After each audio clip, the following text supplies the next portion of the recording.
Hola, buenos Hola, días. buenos días. Eh, Eh, Soy soy Andrés Meras Brenes, soy residente de Oncología Médica y el día de hoy vamos a ver el tema de de síndrome de síndrome de vena cava vena cava superior superior y y compresión medular maligna. Tenemos el contenido, vamos a definir cada uno de estos temas, vamos a conocer un poco sobre la epidemiología, la etiología, el cuadro clínico, su diagnóstico, tratamiento dirigido y tratamiento sintomático para ambas entidades. Al final vamos a ver unos algoritmos al final de cada tema y por último las conclusiones.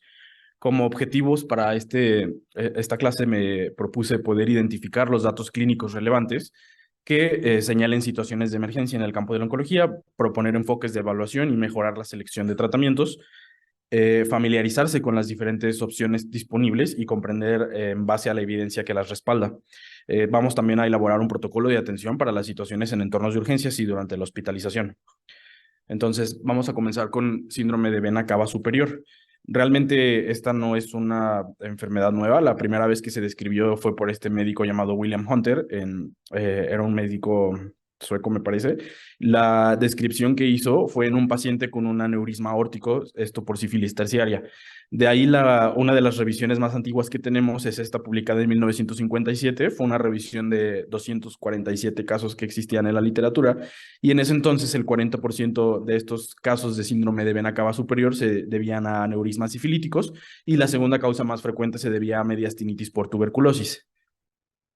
Tenemos que la presentación del síndrome de vena cava superior es la presentación clínica de la obstrucción del flujo de la vena cava superior y esta etiología, perdón, esta enfermedad va a corresponder a parte de un espectro que se conoce como obstrucción venosa central torácica. Esta definición de obstrucción venosa central torácica tiene diferentes clasificaciones. Una de las clasificaciones más utilizadas es esta por el Colegio de Radiólogos, donde la clasifican en cuatro grupos principales. El primer grupo tenemos que va a ser una obstrucción de la vena yugular interna o de la vena subclavia, que vamos a tener una vena braquicefálica y una vena cava superior permeables. Después tenemos este segundo grupo que se va a caracterizar por una obstrucción unilateral de la vena braquicefálica o una obstrucción unilateral, ya sea de la vena yugular interna con la vena subclavia, que esto va a ser equivalente a la vena braquicefálica. El tercer grupo de esta clasificación anatómica es una obstrucción bilateral de la vena braquicefálica con un flujo disminuido hacia la aurícula derecha por la vena cava superior.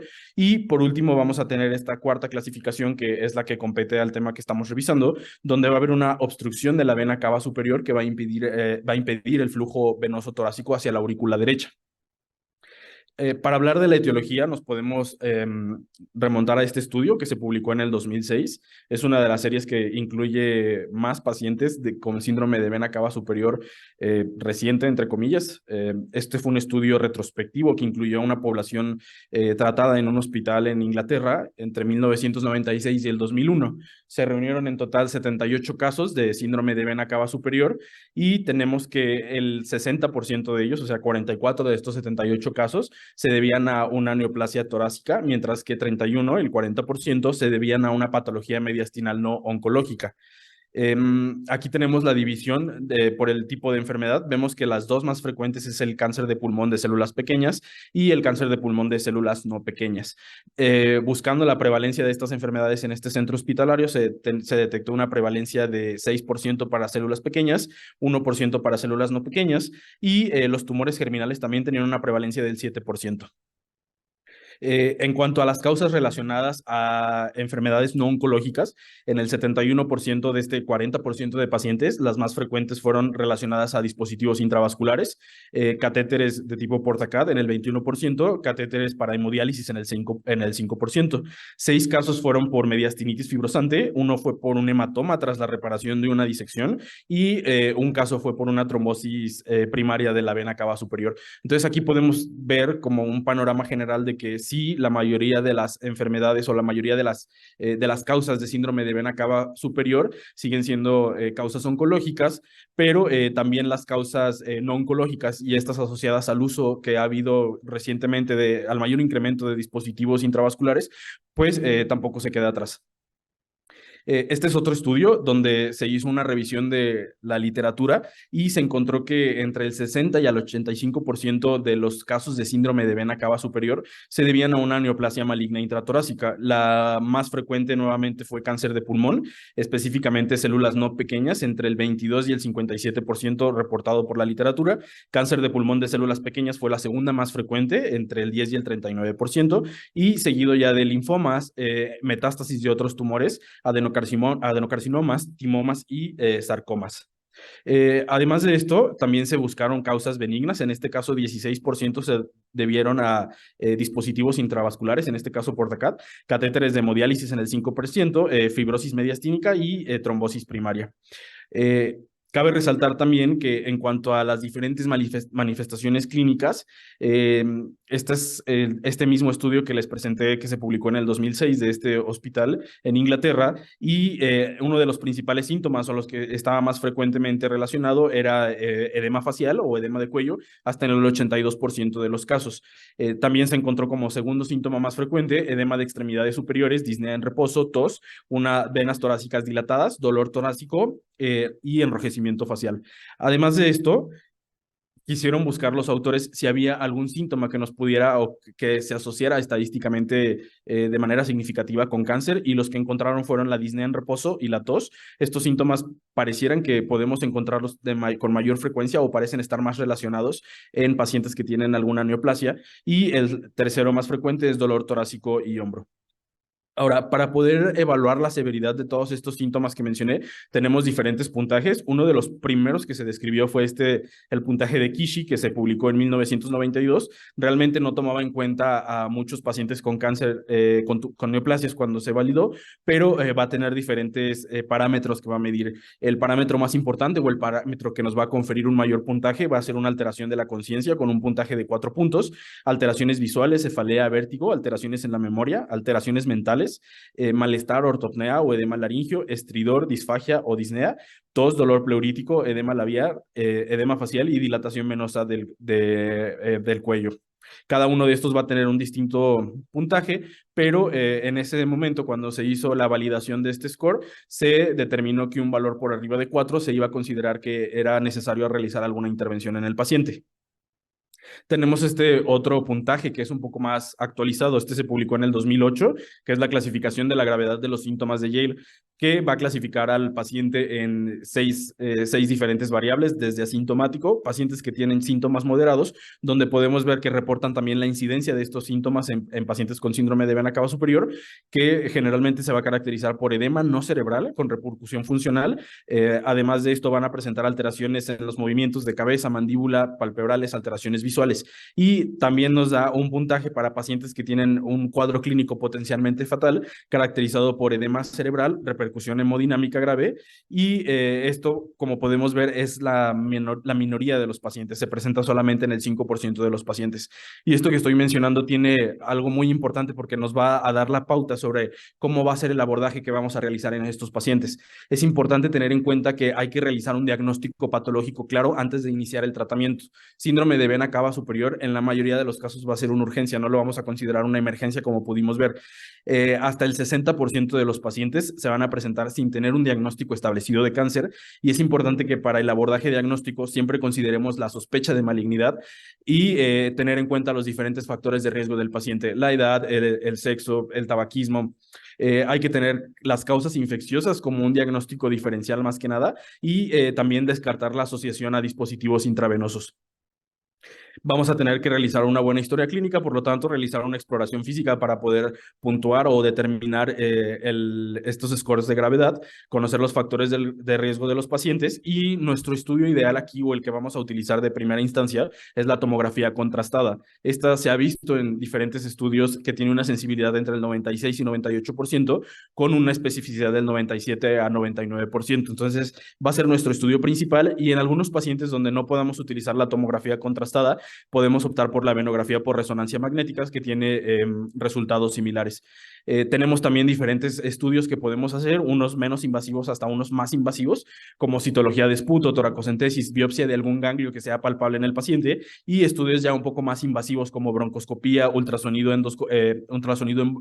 endobronquial, mediastinoscopía, BATS o biopsia por tomografía. Y realmente es importante aquí tener en cuenta que el realizar procedimientos invasivos en pacientes con síndrome de vena cava superior, si bien está reportado que se puede asociar a una mayor tasa de complicaciones en procedimientos mediastínicos, específicamente pacientes que se sometan a mediastinoscopía o mediastinotomía.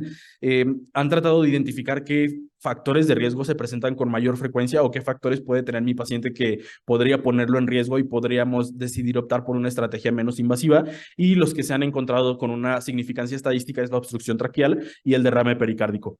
Además de esto, pues en estos pacientes preferiríamos realizar una biopsia percutánea transtorácica, ya sea guiada por tomografía o una biopsia endoscópica dirigida por ecografía, que son pues alternativas que tenemos aquí en el instituto.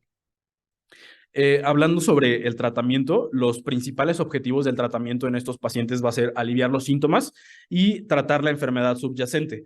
Este tratamiento va a depender entonces de la gravedad de los síntomas y de los signos, va a depender de la enfermedad maligna que presente el paciente y va a depender de que podamos predecir la respuesta al tratamiento que pudiera tener. Realmente el tratamiento moderno o las guías actuales recomiendan que el tratamiento para el síndrome de vena cava superior debe ser específico de la enfermedad, pero el abordaje central o lo más importante es siempre tener un diagnóstico definitivo, y ya de ahí podemos analizar las diferentes opciones de tratamiento, ya sea terapia endovascular, tratamiento sistémico, radioterapia o tratamiento quirúrgico. Y aquí vuelvo a lo mismo de si realmente el síndrome de vena cava superior es una emergencia oncológica, debido a que se presenta en un porcentaje muy pequeño de los pacientes. La mayoría van a presentarse con síntomas moderados. Y aquí podemos sopesar las diferentes estrategias versus beneficios, como es que la terapia endovascular de manera inicial es la forma más rápida para lograr un alivio de los síntomas. La radioterapia, si la administramos antes de realizarse la biopsia o de tener un diagnóstico histopatológico, nos puede complicar el diagnóstico y nos va a permitir también que aplazar el tratamiento hasta que se haya establecido un diagnóstico generalmente no va a representar un riesgo importante para el paciente, siempre que se haga una evaluación eficiente y el paciente se encuentre clínicamente estable.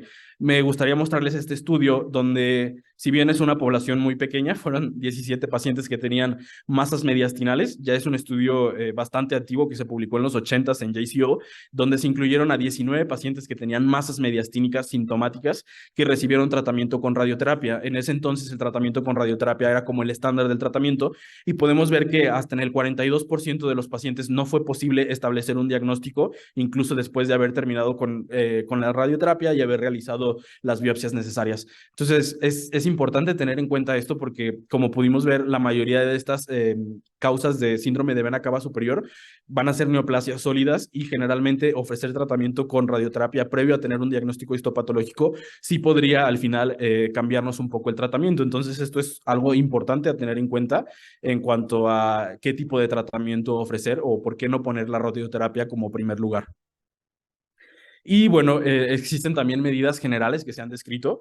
Realmente no hay mucha evidencia de estas. La elevación de la cabeza, al menos 45 grados, no es tan recomendada. Perdón, sí está recomendada, pero no hay mucha evidencia. Realmente el objetivo de esto es hacer una disminución de la presión hidrostática y que por lo tanto mejore el edema facial y el edema en cuello, pero realmente no está sustentada por evidencia. Sin embargo, la ponen como una de las medidas generales en la mayoría de los estudios que podemos revisar. El tratamiento con glucocorticoides tampoco hay tanta evidencia de poderlo utilizar, sin embargo, también es una de las opciones que está recomendado. Realmente aquí me gustaría mencionar que hay dos opciones en las que yo utilizaría tratamiento con glucocorticoides en un paciente que tiene una obstrucción grave de las vías aéreas y por lo tanto vamos a darle tratamiento con radioterapia y se espera que pudiera mantener o presentar después de esto un edema que me complique más la obstrucción. Sería una buena alternativa utilizar glucocorticoides. Y el otro es cuando tengamos una sospecha alta o sepamos que la neoplasia asociada a este síndrome de vena cava superior, pues puede ser o responder a los tratamientos con esteroides, como en el caso de algunos linfomas. Ahí también podría utilizarse. Sin embargo, pues hay que tener en cuenta que esto también nos podría cambiar el diagnóstico, pero en momentos de urgencia, como vamos a ver el día de mañana en otra clase de lesiones en sistema nervioso central, sí podemos llegar a utilizarlo independientemente de que no podamos tener un diagnóstico histopatológico, si la urgencia lo amerita. En cuanto al tratamiento con diuréticos e hidratación, realmente no existe mucha evidencia tampoco de utilizarlo, pero pues lo comentan ahí en algunos estudios. Sin embargo, pues tampoco es como un pilar del tratamiento. Y hablando un poco más sobre el tratamiento de la terapia endovascular, me gustaría comentar que este se ha vuelto el tratamiento de primera línea en pacientes que tienen ya sea etiologías benignas o malignas, que tiene diferentes ventajas, como el control de síntomas lo logramos más rápido, no se interpone o no impide combinarlo con otro tipo de tratamientos, no va a afectar el rendimiento diagnóstico y además de esto puede ser útil en pacientes con neoplasias refractarias a tratamientos. Si son pacientes que tienen ya, por ejemplo, células pequeñas o cáncer de pulmón que están recibiendo tratamiento con quimioterapia, que ya recibieron radioterapia y presentan un síndrome de vena cava superior, pues esto podría ser de mucha ayuda a la terapia endovascular. Otra de las ventajas es que se han reportado tasas de éxito de este procedimiento en el 95 a 100% de los casos, genera alivio de los síntomas hasta en el más del 90% de los pacientes y las tasas de recurrencia suelen ser reportadas por la literatura entre el 0 y el 40% con un promedio del 13%. Y aquí hay que tomar en cuenta que muchas veces cuando no se logra hacer el procedimiento o no es exitoso, siempre se puede volver a recanalizar o volver a reintentar o colocar otro stent en el sitio de la obstrucción. Entonces, a pesar de tener tasas de recurrencia relativamente de hasta el 40%, dependiendo de la bibliografía que revisen, pues siempre vas a poder volver a realizar este procedimiento. Este es un estudio donde evaluamos la eficacia del tratamiento con terapia endovascular. Fue un estudio que incluyó a 164 pacientes con síndrome de vena cava superior. Este fue un estudio retrospectivo que se publicó en el 2013, donde sometían al paciente que se presentaba con vena cava superior a un procedimiento de por radiología intervencionista, utilizaban acceso femoral por medio de un catéter con técnica de Seldinger y colocaban, hacían una angioplastía en el sitio de la obstrucción, después se colocaba un stent y nuevamente después realizaban otra angioplastía. Después de este procedimiento realizaban antiagregación plaquetaria durante un promedio entre 3 y 6 meses en estos pacientes. El objetivo primario de este estudio fue evaluar la mejoría clínica, que mejoría clínica ellos lo definieron como una reducción de al menos 2 puntos en el puntaje de Kishi y evaluar las posibles complicaciones que pudieran presentar los pacientes. La mediana de seguimiento de este estudio fue de 1 año en promedio. Entonces, aquí también revisar estos estudios de tratamiento nos puede dar una idea de qué tipo de neoplasias o cuáles son las más frecuentemente asociadas en síndrome de vena cava superior. Tenemos aquí que la edad media al diagnóstico de estos pacientes era de 59 años. El 73% aquí sí tenían un diagnóstico previo de cáncer, aunque hemos visto en otros estudios que está reportado que hasta el 60% no lo van a tener. Y la neoplasia que se asoció con mayor frecuencia hasta en el 52% de los casos fue nuevamente cáncer de pulmón de células no pequeñas, seguido de cáncer de pulmón de células pequeñas. La mayoría de los pacientes tenían una enfermedad una enfermedad metastásica en el 84% y localmente avanzada en el 14%. Como tratamientos previos que habían recibido estos 164 pacientes, el 83% de ellos no habían recibido ningún tratamiento previo. Y aquí los autores documentaron una mejoría clínica de hasta el 95% con el tratamiento endovascular, así como una tasa de mortalidad temprana del 2.4%, la cual pues no fue demasiado alta. Es importante mencionar que si bien no tenemos un estudio que nos compare cabeza a cabeza las diferentes estrategias de tratamiento que tenemos, sí tenemos distintos métodos o distintas revisiones retrospectivas que han evaluado estos tres criterios: el tiempo al alivio de los síntomas, el porcentaje de respuesta que logramos con el tratamiento y el potencial de terapia combinada. Pues obviamente podemos combinar los tres: la radioterapia, la quimioterapia y la colocación del stent en la mayoría de los casos, pero vean cómo llama la atención que la colocación del stent es la que nos da el alivio más rápido de los síntomas en comparación con las otras dos, y el porcentaje de respuesta o el porcentaje de pacientes que van a tener alivio de los síntomas es entre el 78 y el 95%. Obviamente radioterapia también es alto, 56 a 96%, y quimioterapia pues va a depender mucho también del tipo de tumor. Sin embargo, pues como habíamos comentado, el tratamiento con radioterapia generalmente no suele ser el más útil porque nos puede evitar o tener un diagnóstico histopatológico. En cuanto al tratamiento con quimioterapia, realmente pues es la elección como primera modalidad. basada en el diagnóstico que tiene el paciente. No voy a ahondar mucho en esto, pero hay que conocer que en pacientes con cáncer de pulmón de células pequeñas, que suele ser los que vemos más aquí en el instituto, es importante que hagamos una exploración física, determinar una enfermedad localizada y evaluar si el paciente tiene una contraindicación para cisplatino. Si no tuviera una contraindicación para cisplatino, el tratamiento ideal en estos pacientes de células pequeñas es cisplatino etopósido y valorar tratamiento con radioterapia en el caso de enfermedades localizadas. Para las enfermedades extensas, generalmente se suele utilizar alguna combinación de quimioterapia basada en cisplatino y también recientemente se está utilizando tratamiento con atezolizumab como primera estrategia de tratamiento en enfermedad extensa. Para el paciente que tiene cáncer de pulmón de células no pequeñas, realmente estos pacientes suelen tener una relativa resistencia a la quimioterapia y si bien en estos casos podría utilizarse radioterapia o quimiorradioterapia y en el caso de neoplasias, tumores testiculares, pues la quimioterapia va a estar basada también en el subtipo. Ahora bien, como abordaje vamos a tener que nuestro paciente con síndrome de vena cava superior va a presentarse con edema facial o de brazos, distensión venosa, plétora facial, disnea, tos, disfonía, síncope. Vamos a tener que realizar una historia clínica para poder identificar estos factores de riesgo, conocer la potencial malignidad o neoplasia que va a tener. Esto siempre tenerlo muy presente como nuestra primera causa y realizar una exploración física. Si tenemos un paciente que tiene estos estados que van a calificarse o clasificarse como un Kishi de 4 o más y una escala de Yale también de 4 o más, pues va a ser un paciente que de manera inicial tenemos que ofrecer tratamiento endovascular. Como abordaje, nuestro estudio de elección siempre va a ser la tomografía contrastada. Tenemos diferentes estrategias de diagnóstico, estas menos invasivas y otras más invasivas, que hay que tomar estos factores de riesgo de derrame pleural y obstrucción de la vía aérea para poder decir si el paciente va a ser candidato o no a estos procedimientos más invasivos, que generalmente nos vamos a basar con el equipo de anestesiología. Importante las medidas generales, aunque están descritas, hay que tener en cuenta que no existe mucha evidencia de estas en cuanto al uso de esteroides o diuréticos y nuestras metas del tratamiento del paciente que vamos a hacer. Si va a ser un paciente que va a hacer un tratamiento con paliación o curación y las diferentes estrategias de tratamiento que tenemos dependiendo del tipo de neoplasia para el paciente. Ok, ahora voy a pasar al tema de compresión medular maligna. Hablando de esto, la definición de la compresión medular maligna va a consistir en una compresión de la médula espinal o caudequina por presión directa o por colapso vertebral o inestabilidad debido a diseminación metastásica a extensión directa de malignidad, que esta generalmente va a amenazar o causar una discapacidad neurológica importante.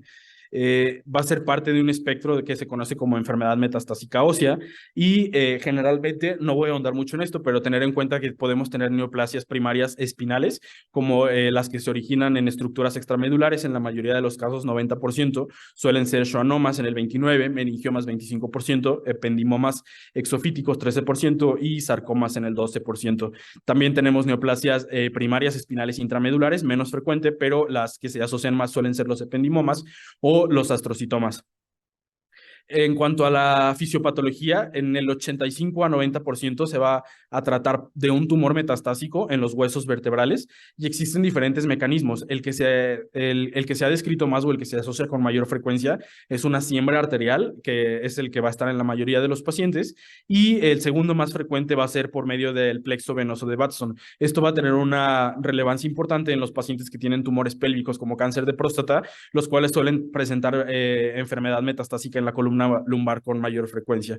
Y otro mecanismo que también existe, pero el cual es menos frecuente, que puede ser hasta en el 10% de los pacientes, es una afectación del espacio epidural a través de que el tumor invada por continuidad el agujero neural, y esto suele observarse en los pacientes que tienen linfoma principalmente. Es importante mencionar que pues, va a haber una compresión por crecimiento tumoral directo o al fracturarse el cuerpo vertebral va a existir un daño vascular con desmielinización y daño external de manera temprana y en fases más tardías vamos a presentar afectación del flujo arterial e isquemia medular.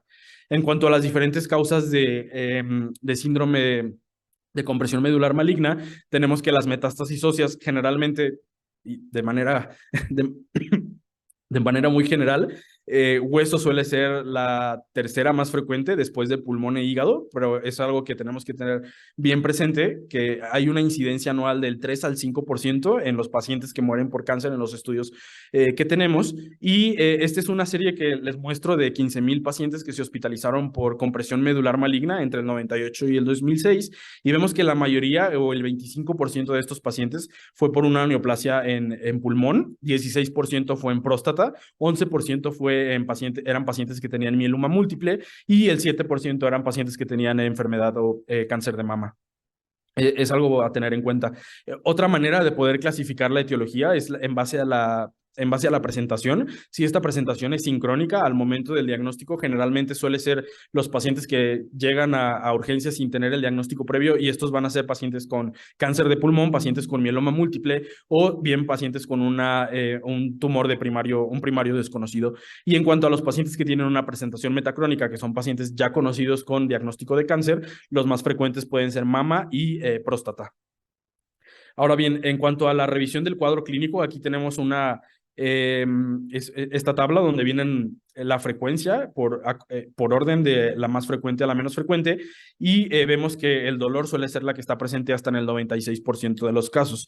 Es importante mencionar que el dolor suele ser el síntoma que se presenta de manera inicial, y este va a preceder a la disfunción sensorial, a la disfunción motora, intestinal o vesical. Siempre vamos a tener elementos claves a tener en cuenta o que tenemos que buscar en la exploración física, hacer una evaluación de la lumbalgia, evaluar la fuerza, la sensibilidad, la presencia o ausencia de esfínteres, y hacer una evaluación de la marcha.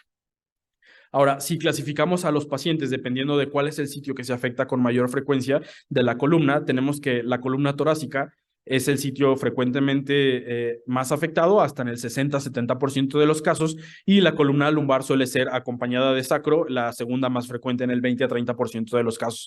La columna cervical se va a presentar con afectación solamente en el 10% de los casos de compresión medular maligna, esto basado en estudios donde se ha establecido diagnóstico con métodos de imagen. 35-50% de los casos van a tener generalmente más de dos sitios afectados, entonces es algo que también tenemos que tener en cuenta. Esta es una revisión de Lancet donde dan como las diferentes red flags para pacientes que tienen lumbalgia. Siempre tener en cuenta, entonces, como viene aquí, las neoplasias. Hay que tener en cuenta también el tipo de dolor o cómo inició el dolor. Suele ser en pacientes con neoplasias un dolor abrupto con una pérdida de peso inexplicable en pacientes que no tienen el diagnóstico de una neoplasia, y generalmente este dolor suele empeorar durante la noche o en momentos de la mañana. Realmente esto es algo muy característico o se ha asociado de forma estadística con neoplasias, y esto una explicación podría ser, o según algunos autores, comentan que podría ser por las variaciones de corticoides que solemos tener durante la noche. Ahora bien, en cuanto a la evaluación del diagnóstico y tratamiento, tenemos aquí que nuestro estudio inicial va a ser la resonancia magnética. Esta tiene una sensibilidad entre el 93 con especificidad del 97%. Se recomienda que la resonancia magnética se realice en la mayoría de los casos de toda la columna. Esto porque hasta el 35% de los pacientes van a presentar afectaciones en múltiples niveles y no necesariamente van a ser afectaciones contiguas.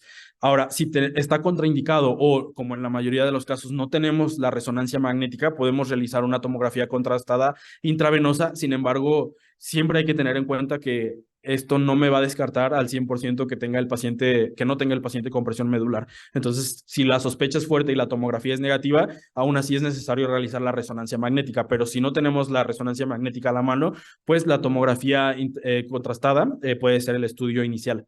No, las guías mencionan que el estudio o el estándar de oro para el diagnóstico de compresión medular maligna es la mielografía por TAC. Esta va a ser una técnica en la que instilas medio de contraste intratecal para poder evaluar el canal espinal y los contenidos. Sin embargo, cada vez se ha ido utilizando menos esto por las reacciones adversas que pueden presentarse, reacciones alérgicas al medio de contraste, crisis epilépticas por el contraste o hemorragia con hematoma espinal. Generalmente ya está cada vez más en desuso ahora que se tiene el estudio de resonancia magnética.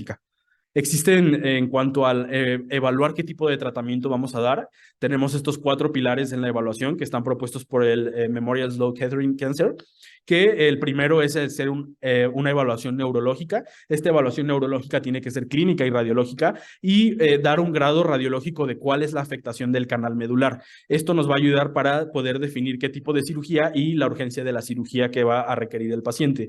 Tenemos que hacer también una evaluación oncológica donde nos vamos a apoyar en cuál va a ser la respuesta del tumor. Si el paciente ha recibido tratamiento generalmente con radioterapia o con terapia sistémica, tenemos que hacer una evaluación de síntomas por compresión medular y aquí podríamos evaluar síntomas que son radiosensibles o radioresistentes, que más adelante les voy a hablar un poco más de eso. De tumores, perdón, radiosensibles o radioresistentes. Es importante que hagamos una evaluación mecánica para poder utilizarla o para poder descartar la presencia de inestabilidad. Para esto nos vamos a apoyar de una escala que se llama SINS. Tiene una sensibilidad del 95 con especificidad del 79 para poder detectar inestabilidad y va a ser una escala que utiliza diferentes parámetros. Toma en cuenta si tenemos lesiones blásticas o lesiones líticas o mixtas. Toma en cuenta el porcentaje de compresión de la vértebra, si hay algún deslizamiento entre estos cuerpos vertebrales y uno de los síntomas más importantes que se pueden asociar a inestabilidad y que en esta escala va a conferir un mayor puntaje es la presencia de un dolor exacerbado por el movimiento. Tenemos que un puntaje entre 7 y 12 podría considerarse como probablemente inestable y requiere una evaluación por el neurocirujano, mientras que un puntaje de SINS entre 13 y 18 requiere tratamiento quirúrgico en la mayoría de los casos. Hay que hacer una evaluación sistémica del paciente, conocer el estado funcional y cuál va a ser el pronóstico, tenemos para esto diferentes escalas como el ECOG, la puntuación de Karnofsky, y conocer cuál va a ser el pronóstico del tumor, que también vamos a ahondar un poquito más de eso. Ahora, regresándonos a la definición de tumores radiosensibles y tumores radioresistentes, esta definición existe desde hace mucho tiempo, en este estudio de los 70s, donde se utilizaban técnicas de radioterapia convencional. Tenemos que tumores radiosensibles suelen ser tumores que tú predices que van a tener una respuesta objetiva en la mayoría de los casos, más del 30%. Y estos suelen ser pacientes que tienen linfomas, mielomas, tumores de células pequeñas, células germinales, cáncer de próstata y cáncer de mama. Suelen ser tumores radiosensibles, mientras que tumores radioresistentes suelen ser tumores como melanoma, carcinoma de células renales, cáncer de pulmón, de células no pequeñas, tumores gastrointestinales o sarcomas, donde se ha visto que tienen una respuesta menor al 30%. Hay que tener aquí mucho cuidado con esta definición porque recientemente con las técnicas de radioterapia actual como la SBRT, que nos permiten dar tratamiento dirigido a una lesión en una dosis más alta sin aumentar la toxicidad en el paciente, pues realmente estas técnicas no toman en cuenta esta definición de radioresistente o radiosensible y generalmente es la opción de elección en los pacientes radioresistentes, técnicas con SBRT, que son métodos que tenemos aquí en el instituto. ¿Qué factores claves me van a orientar a dar un tratamiento quirúrgico previo a la radioterapia? Pues los más importantes van a ser la inestabilidad espinal, y aquí me voy a apoyar en el puntaje o en la escala de SINS, la presencia de los déficits neurológicos y conocer cuál va a ser el pronóstico del paciente. Si este paciente va a tener una expectativa de vida prolongada, que generalmente no hay un umbral exacto, pero puede ser 3 meses. Y aquí me gustaría mencionar que generalmente los estudios que tenemos, los oncólogos no somos como muy buenos prediciendo cuánto va a vivir el paciente. Tenemos diferentes estudios donde en el primero, por ejemplo, que evaluaba la supervivencia en pacientes con cáncer, en la mayoría de los casos el oncólogo infraestimaba la expectativa de vida del paciente. Tenemos otro con pacientes con cáncer de pulmón que tenían enfermedad del sistema nervioso central, donde el oncólogo lo que hacía era la supraestimaba, y tenemos también una revisión de la literatura de diferentes estudios, donde el oncólogo lo que hacía en la mayoría de los casos también era supraestimar la expectativa de vida del paciente. Lo que bien podemos concluir de estos estudios es que en el momento inicial probablemente no podamos hacer un pronóstico del paciente tan certero, pero se ha visto en estos estudios que evaluaciones repetitivas sí nos podrían ayudar a poder predecir la expectativa de vida del paciente, pero es algo muy importante a tener en cuenta en la mayoría de los pacientes, y como han ido evolucionando los diferentes tratamientos oncológicos, también las expectativas de vida de pacientes de diferentes neoplasias como cáncer de mama, por ejemplo, pues realmente no es la misma que hace algunos años. Entonces sí es algo que tenemos que tener en cuenta, pero siempre tener esta reserva de que pues oncólogo la mayoría de las veces suele equivocarse con el pronóstico, y esto es algo que con los pacientes en la consulta en el día a día generalmente no nos gusta hablar de este tema porque no nos gusta como explicar exactamente o dar un tiempo o un periodo de vida, porque en la mayoría de los casos pues esto no es cierto y puedes equivocarte, ya sea supra o infraestimarlo. Para hablar sobre el tratamiento tenemos este estudio que es de los más importantes, publicado en el 2005 por este autor Patchell. Fue un estudio que incluyó a 100 pacientes, fue un estudio aleatorizado, multicéntrico. Fueron pacientes con compresión medular maligna diagnosticada por resonancia magnética que tenían un signo neurológico como dolor o disminución de la fuerza, y que se habían presentado en menos de 48 horas con estas manifestaciones. Lo que hacían era hacer el diagnóstico por resonancia magnética, aleatorizaban a los pacientes a recibir dos tipos de tratamiento. Cuando se establecía el diagnóstico de una compresión medular maligna, administraban tratamiento con dexametasona, esta dosis de 100 miligramos de embolo, y después daban 24 miligramos cada 6 horas. Más adelante vamos a hablar sobre la dosis. Y después de esto los aleatorizaban a recibir tratamiento quirúrgico y posterior radioterapia, o dar radioterapia únicamente de forma inicial. Daban una dosis de 30 grays dividida en 3 fracciones. El estudio o el objetivo primario de este estudio fue la habilidad para caminar. Los pacientes que se presentaban a urgencias con la habilidad para caminar evaluaban el porcentaje de pacientes que la retenían la misma después de la cirugía o la radioterapia, y los pacientes que realmente no podían caminar también evaluaban la mejoría de esto después de haber recibido el tratamiento, ya sea cirugía con radioterapia o radioterapia únicamente. Como objetivo secundario se propusieron la continencia urinaria, fuerza muscular, el estado funcional, el uso de analgésicos y la sobrevida. El tiempo de inicio, muy importante, del esteroide a la radioterapia en el brazo que recibía únicamente radioterapia, era un promedio entre 1 a 7 días, aunque la mayoría de los pacientes tenían que recibir el tratamiento en las primeras 24 horas de la aleatorización. Y tenemos aquí las características de la población. También nuevamente nos ayuda a poder ver cuáles son las principales causas. Pulmón suele ser una de las más frecuentes. Próstata también, se presentaron 10 casos de próstata frente a 9, o sea, bastante equiparables. Cáncer de mama parece que fue la tercera más frecuente, 6 casos en el grupo de radioterapia y 7 casos en el grupo que se sometía a cirugía. Los pacientes que podían caminar al inicio o al momento de la aleatorización eran 35 de estos 51 pacientes, y 34 en el grupo de la cirugía de estos 50 pacientes que se incluyeron. Y la presencia o de tener continencia eran 32 pacientes de los 51 al momento del estudio, y en el grupo de cirugía era de 30 pacientes. Y vemos aquí cómo es que este estudio requirió suspenderse de manera temprana porque había realmente un beneficio estadísticamente significativo en la habilidad para caminar. Los pacientes en el seguimiento del estudio tenían la habilidad o mantenían o mejoraba su habilidad para caminar, 84% en el grupo que se sometía a tratamiento quirúrgico con radioterapia frente a 57% en el grupo que se sometía únicamente a radioterapia, siendo estadísticamente significativo. También el tratamiento con cirugía y radioterapia en los pacientes se asoció con deambulación por mayor días, 122 frente a 13 días en el grupo que recibía únicamente radioterapia, y hubo una asociación estadísticamente significativa en requerir menor dosis de corticosteroides y menor dosis de analgésicos en el grupo que se sometía a tratamiento quirúrgico.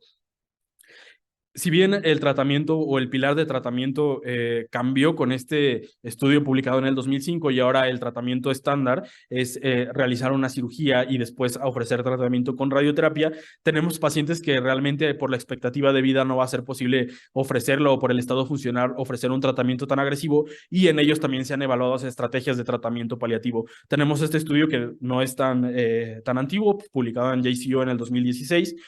Incluyó a 203 pacientes que tenían compresión medular maligna epidural con una expectativa de vida pobre a intermedia, que esto lo definían con una expectativa de vida menor a 3 meses.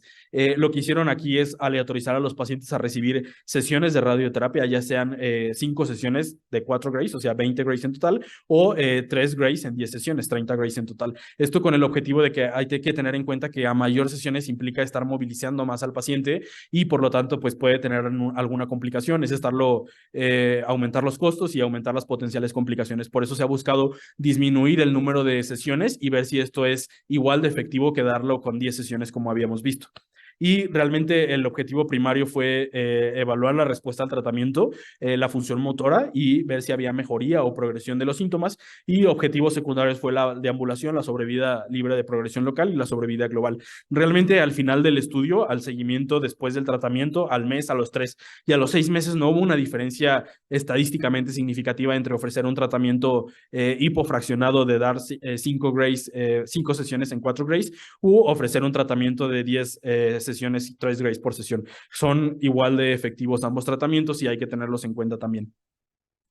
Ahora, en cuanto a tratamientos adicionales, si bien no hay una evidencia o no se sabe exactamente cuál es la dosis efectiva de corticosteroides, vimos en el estudio de Patch del 2005 que utilizaban una dosis de 100 miligramos de dexametasona y después le daban 25 cada cierto tiempo, pero no he encontrado o no hay, por ejemplo, en esta revisión de Cochrane, cuál es la dosis ideal de corticosteroide. Generalmente dosis pequeñas o dosis moderadas suelen ser igual de efectivas. Lo que sí se sabe es que dosis mayores de corticosteroides pueden estar asociadas a mayores efectos adversos. Entonces hay que tener en cuenta que la mayoría de las guías, en la revisión que les envié de JCO, generalmente proponen utilizar un tratamiento inicial con dexametasona en bolo de 10 miligramos y después ofrecer tratamiento con dexametasona vía oral o vía intravenosa, hacer 16 miligramos por día fraccionado en 4 dosis. Esto va a ser tan pronto identifiquemos y mientras esperamos el tratamiento definitivo a ofrecer este tratamiento. Tratamientos adicionales, pues, como habíamos comentado, la dexametasona en su bolo inicial y después continuarla. Generalmente vamos a continuar el tratamiento con esteroide hasta 14 días después de la cirugía y la radioterapia. O sea, después del término de que el paciente recibió la ART o el procedimiento quirúrgico de la ART, vamos a hacer una disminución paulatina y continuar el esteroide hasta 14 días. Hay que hacer una disminución gradual y suspenderlo si no se procede a la quimioterapia o la radioterapia en los casos donde no se tenga posible esta opción. Nuevamente, recalco que la dosis no está estandarizada, pero sí sabemos que dosis moderadas como de 10 miligramos inicial y 16 miligramos en 24 horas son igual de efectivas que las dosis que vimos en los estudios de 100 miligramos. Y bueno, para finalizar, vamos a tener el paciente que se va a presentar con una sospecha de compresión medular maligna. Vamos a tener en cuenta las banderas rojas, realizar una historia clínica con exploración física. Vamos a realizar idealmente una resonancia magnética. De nuevo, centros donde no la tengamos, vamos a apoyarnos en la tomografía y tener en cuenta que una tomografía negativa pues no nos descarta al 100% una compresión medular maligna.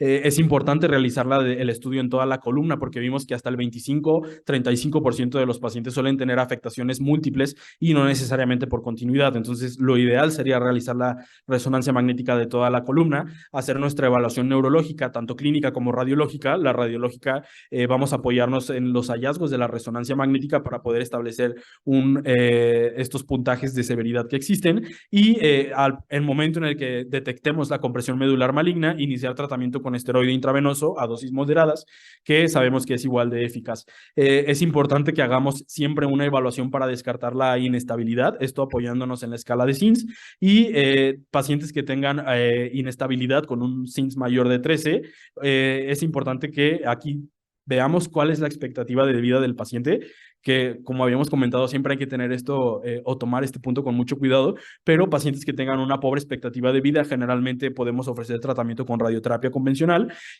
o ofrecer mejores cuidados de soporte, mientras que si tenemos pacientes con una expectativa de vida prolongada, pues ofrecer tratamiento quirúrgico y después de esto ofrecer tratamiento con radioterapia. Es importante que mi evaluación sistémica y la evaluación oncológica, o sea, conocer el tipo de tumor que tiene, conocer la posible respuesta que puede llegar a presentar y conocer el estado funcional del paciente, lo tenemos que hacer a la par de estar realizando el puntaje de SINS. Y obviamente vamos a tener en cuenta que si dividimos a los pacientes por lo que les había comentado de radiosensible o radioresistente, pues ofrecer diferentes estrategias de tratamiento. Radiosensible podemos utilizar radioterapia convencional y en tumores radioresistentes se prefiere utilizar técnicas de radioterapia SBRT. Y vamos a tener que conocer también el tipo de tumor que tiene el paciente, como ya mencionado, para poder ofrecer las distintas opciones de tratamiento, que suele ser quimioterapia en pacientes con linfoma, pacientes con tumores de células germinales, neuroblastoma, cáncer de mama o pacientes con cáncer de próstata.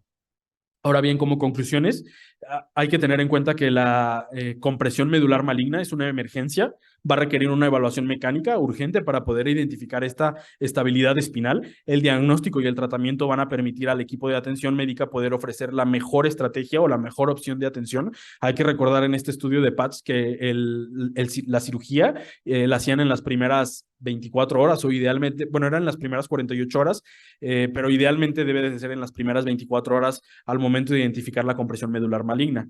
La descompresión quirúrgica seguido de RT va a ser el tratamiento más eficaz o el que ha tenido mayor evidencia de que puede mejorar la habilidad para caminar o mantenerla. Y el síndrome de vena cava superior por cáncer generalmente es una urgencia, no nos debe apresurar ni comprometer la evaluación diagnóstica y la terapia endovascular va a ser la estrategia de tratamiento más eficaz para lograr un control de síntomas.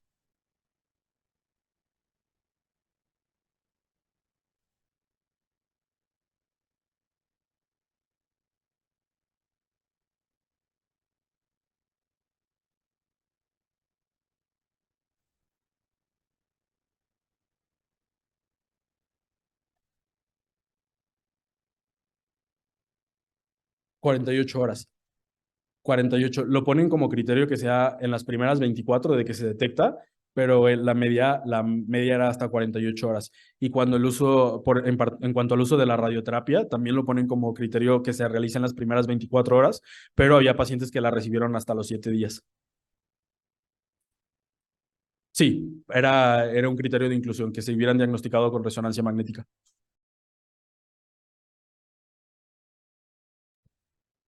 Hola, buenos días. Me llamo Roberto de la Peña, del departamento